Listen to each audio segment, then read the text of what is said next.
Okay, if you love writing in-text citations and references, then we're a little worried about you. They're basically the vegetables of academic writing. True, you don't want to eat them, but they're good for you.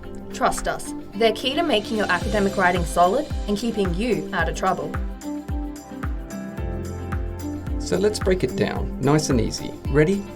Think of in-text citations and references as a team, each with a different role, but working towards the same goal. In-text citations briefly signal where an idea comes from within your text, while references show readers exactly where to look for more information.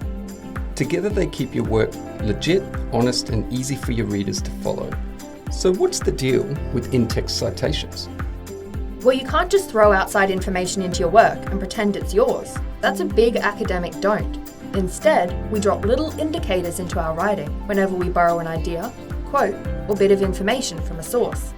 Think of it like saying, hey, I didn't come up with this genius thought, but I know someone who did.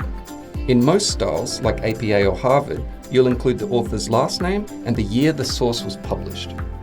For example, if you're writing about climate change and you found a great study Smith wrote in 2019, you'd write something like this. Boom, you've just cited someone's work, and nobody's going to accuse you of stealing ideas. Plus, you get to show you did your research. Bonus! If you're quoting directly, just throw in a page number like this. A citation could be tacked onto the end of a sentence, introduced with a signal phrase, or led by the author and a reporting verb. Neat, right? I reckon.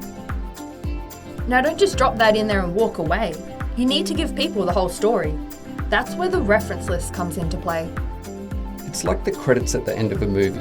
You've given your indicator in the text, but in the reference list, you give the full details so readers can find the source themselves.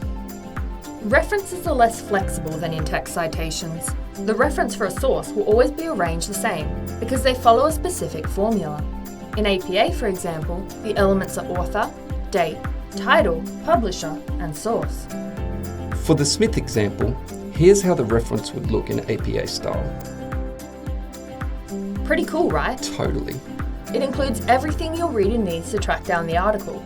It's all about the details. So how do they work together? Your in-text citations and references depend on each other. The in-text citation gives a quick pointer, and the reference gives all the details. It's all about balance. See how they're connected? Yeah, you don't want an in-text citation floating around without a reference like, hey, I mentioned Smith, but good luck finding him.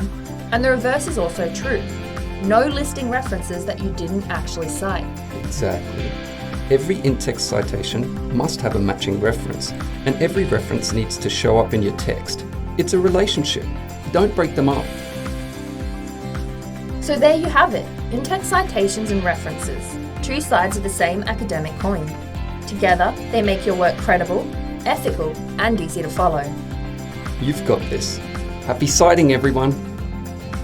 Watch the next video, come to a workshop, visit our website, or speak to a librarian.